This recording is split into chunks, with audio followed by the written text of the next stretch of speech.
Alright, Darren, new rule. You're not allowed to have any guests in the studio to review games if they review them better than us. How does that sound? No promises. Alright, well now it's time to return to the Unova region and catch them all again in Pokémon Black and White 2.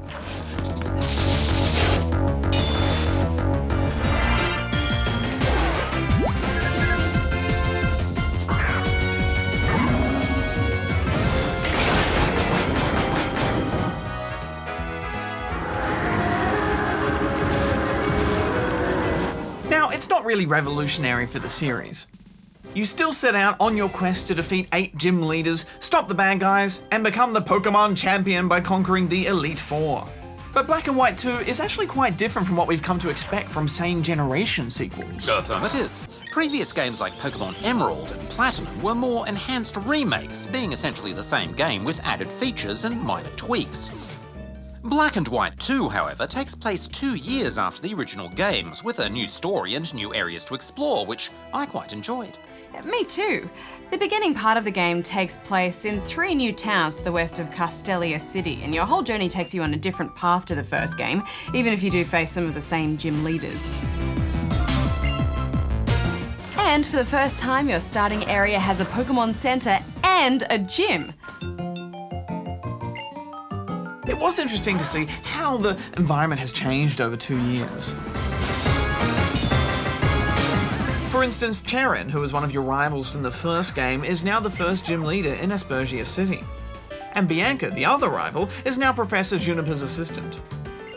And a lot of the people you meet along the way will refer to how things have changed over the last 2 years. Yeah, sometimes it does feel like it's doing a bit of an obvious wink wink nudge nudge to the first game, but I also love how the city has changed as well. Driftvale City is now a tourist resort area with all the houses replaced with hotels, and Nimbasa's roller coaster gym has become a permanent roller coaster ride and a new gym has been built.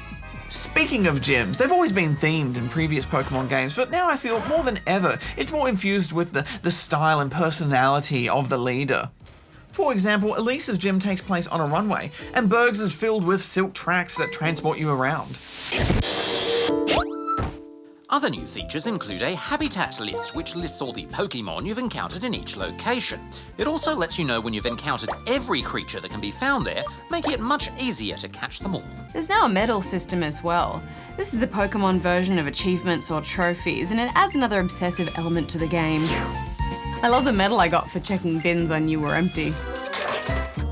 Yeah, Pokemon games have conditioned us to check bins for items now, haven't they? There's also the Pokestar Studios, where you can make little movies from actual Pokemon battles. Doesn't make any sense, but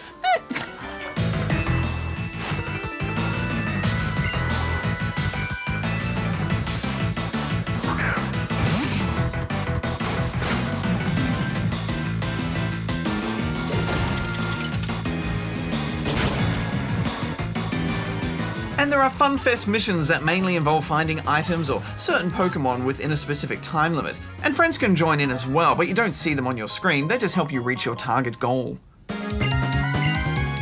I didn't enjoy these though.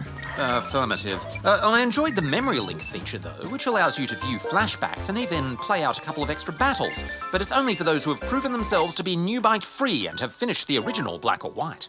But the story, you guys, it's just not that good. I mean, I know the story isn't usually a strong point of Pokemon games, but this one's particularly weak. There is a fair bit of mystery behind Team Plasma's return and your rival's hatred towards them, but you spend so much time doing stuff outside of the story that you just sort of forget about it until someone pops up and asks you to help them battle or something.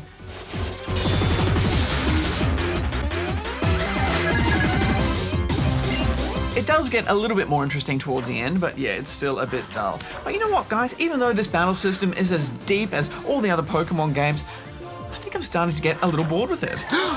Just relax, I'm just being honest. I struggled getting past the 4th gym, and I just find it a little bit boring and grindy now.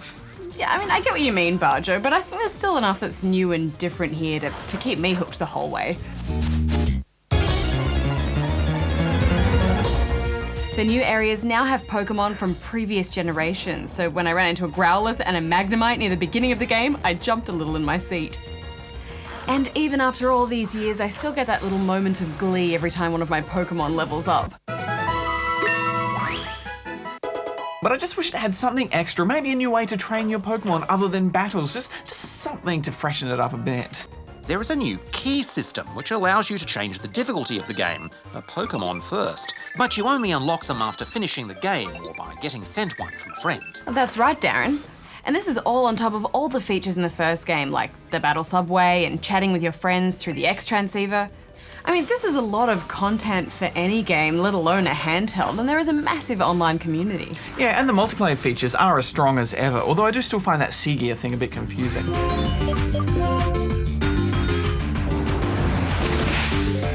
If you're new to the series, this is a good place to start. If you're a rabid Pokemon fan, then of course you're going to enjoy it, but if you've started to get a bit tired from the last few games, you might not get what you expect out of this one, so I'm going to give it 7 out of 10 Robotics. Well, there was definitely enough new content here to keep me hooked. It's a great game. I'm giving it 8.5.